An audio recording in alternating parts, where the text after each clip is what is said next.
Bonjour et bienvenue dans notre nouvelle émission Impact Live. Savez-vous qu'il y a pour vous aujourd'hui un miracle que Dieu a prévu? Un miracle pour votre foyer, un miracle pour votre maison.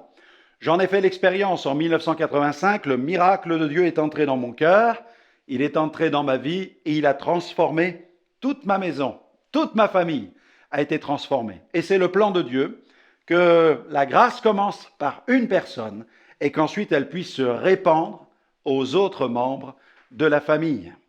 Chez moi, il y avait à cette époque des phénomènes occultes, des phénomènes paranormaux, puisque notre maison n'était pas vouée à la foi chrétienne, à la Bible, mais elle était vouée aux pratiques des ténèbres, l'occultisme, la voyance. Ma mère était aussi guérisseuse, il y avait chez nous de la divination, il y avait du spiritisme, mais aussi des phénomènes occultes, des phénomènes paranormaux, il y avait des esprits qui se manifestaient dans notre maison. Mais ma rencontre avec Jésus, ce jour-là, dans la rue, sur la place du centre-ville, eh bien, m'a permis de découvrir la bonne nouvelle. J'ai découvert l'évangile dans la rue.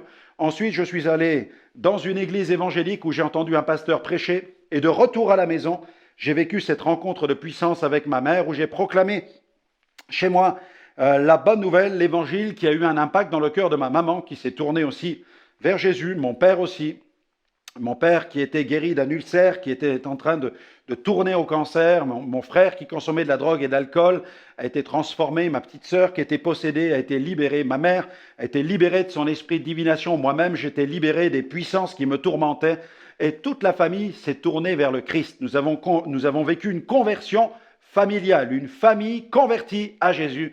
Ma petite sœur de 6 ans, elle aussi, a été guérie de tous ces traumatismes liés aux manifestations occultes. Elle s'est tournée vers Jésus et sa vie a été changée. Il y a un passage qui se trouve dans Luc chapitre 19 où la Bible dit « Jésus étant entré dans Jéricho traversait la ville et voici un homme riche appelé Zachée, chef des publicains, cherchait à voir qui était Jésus. Mais il ne pouvait pas parvenir à cause de la foule, car il était de petite taille. Alors il courut en avant et monta sur un sycomore pour le voir, parce que Jésus devait passer par là. Lorsque Jésus fut arrivé à cet endroit, il leva les yeux et lui dit « Zachée, hâte-toi de descendre, car il faut que je demeure aujourd'hui dans ta maison. » Zachée se hâta de descendre et le reçut avec joie. Voyant cela, tous murmuraient et disaient « Il est allé loger chez un homme pécheur. » Mais Zachée, se tenant devant le Seigneur, lui dit « Voici, Seigneur, je donne aux pauvres la moitié de mes biens. Et si j'ai fait tort de quelque chose à quelqu'un, je lui rends le quadruple. » Jésus lui dit « Le salut est entré aujourd'hui dans cette maison, parce que celui-ci est aussi un fils d'Abraham, car le Fils de l'homme est venu chercher et sauver ceux qui étaient perdus. » Gloire à Dieu. Le vrai miracle, il est là. Lorsque Jésus entre dans une maison, alors le miracle commence. Jésus vient s'ajouter à cette famille et il commence à transformer l'atmosphère familiale, et non seulement l'atmosphère, mais le cœur de tous les membres de la famille. Chez Zachée, aujourd'hui, le salut est entré dans cette maison. Ce collecteur d'impôts peu scrupuleux cherchait à voir qui était Jésus. Il cherchait à voir qui il était, non pas comment il était, mais qui il était, parce qu'au fond de lui-même, il savait très bien que tout cet argent qu'il avait détourné ne parvenait pas à combler son cœur. Le matérialisme ne remplissait pas son âme. Et au fond de lui-même, il y avait une quête, il y avait une aspiration à quelque chose de plus grand, quelque chose de définitif, quelque chose d'éternel. Nous savons que les ressources financières sur la terre ne sont que vanité et poursuite du vent, alors que le salut que Jésus donne est un salut éternel. Et dans plusieurs passages des Écritures, nous voyons des foyers, des familles entières qui sont transformées par le message de l'Évangile. Dans les Actes des Apôtres, dans Acte 16, il est question d'une femme nommée Lydie, une marchande, une commerçante. À cette époque, cette femme était commerçante et près de la rivière, avec un groupe de femmes, elle priait. Et les apôtres ont appris qu'il y avait cette réunion de prière. Ils se sont rendus à cet endroit. Et là, ils ont partagé l'Évangile. Et la Bible dit qu'elle écoutait et le Seigneur lui ouvrit le cœur pour qu'elle s'attache à ce que disait l'apôtre Paul.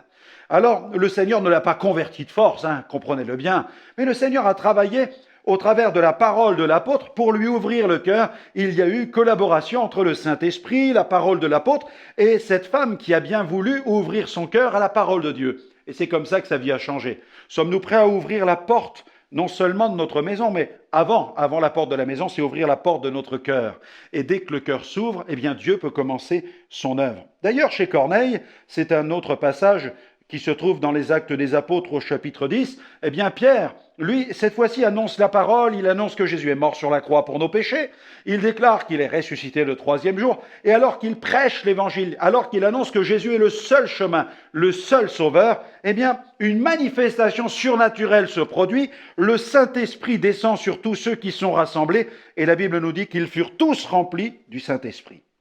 Alors que la maison de Zachée s'est ouverte et que Jésus a permis au salut d'entrer chez lui, et que Zachée a permis aussi à ce salut d'entrer chez lui, chez Lydie, eh bien, toute sa famille s'est fait baptiser, tout le monde s'est engagé. Chez Corneille, même résultat, toute la famille de Corneille, tous les membres de la maisonnée sont impactés, interpellés par le message de Pierre, et tout le monde accepte de se faire baptiser, d'être immergé dans l'eau. C'est un engagement, le baptême c'est un engagement, c'est l'engagement d'une bonne conscience envers Dieu qui sauve.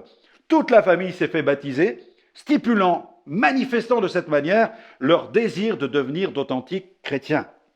Et puis, la Bible nous parle dans Acte 16 d'un autre fait, il s'agit d'un geôlier qui va se tourner vers Jésus. Les apôtres sont emprisonnés à cause de leur foi parce qu'ils prêchent l'évangile, on les met en prison, mais aucune dépression, aucune angoisse, aucune détresse. Ils chantent, ils prient, ils proclament la gloire de Dieu dans cette cellule où ils se trouvent. Quand tout à coup les fondements de la prison sont ébranlés, il y a un tremblement de terre d'origine surnaturelle. Toutes les portes de prison sont ébranlées, les ceps qui sont aux mains et aux pieds sont brisés, les prisonniers sont libérés, et aucun d'entre eux ne s'enfuit parce que tous sont conscients que ce phénomène n'est pas naturel, mais que Dieu est en train d'agir conformément à la proclamation, aux chants et aux prières des apôtres qui sont dans la prison.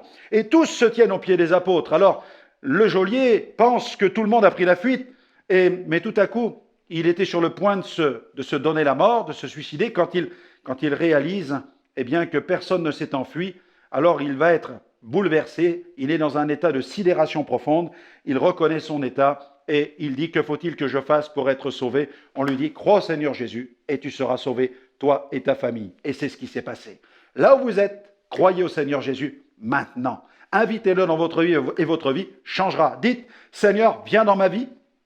Pardonne mes péchés, Seigneur. Lave mon cœur. Déverse ton esprit dans mon âme. Donne-moi une vie nouvelle. Je te reconnais, je déclare que tu es le Sauveur, que tu es le Seigneur de ma vie et que je vais dorénavant, réguler ma vie pour qu'elle soit conforme au contenu de la Bible, la parole de Dieu. Amen. Amen. Vous venez de prendre la bonne décision. Continuez à lire cette parole, continuez à lire la Bible, car elle va vous conduire toujours plus loin sur le chemin de la vie.